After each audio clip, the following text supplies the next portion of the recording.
दोनों शादी करना चाहते हैं। ये मुमकिन नहीं है।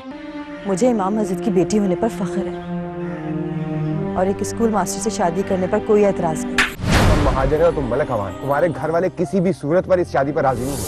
अगर दरवाजे बंद हैं तो दीवार भी तो फैलांगी जा सकती है।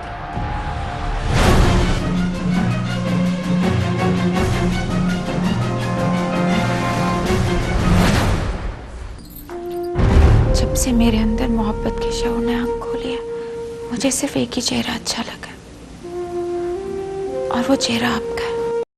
ये गुनाह से रुकता नहीं है, ये गुनाह के मजे को किरकिरा कर देता है। कुत्ता इंसान को काट ले ये कोई खबर नहीं है, खबर ये है कि इंसान कुत्ते को काट ले। चलाओ गोली। मैं करूंगा दूसरी शादी और दूंगा तलाक इसे। हाँ, सलामत अंधे लोग।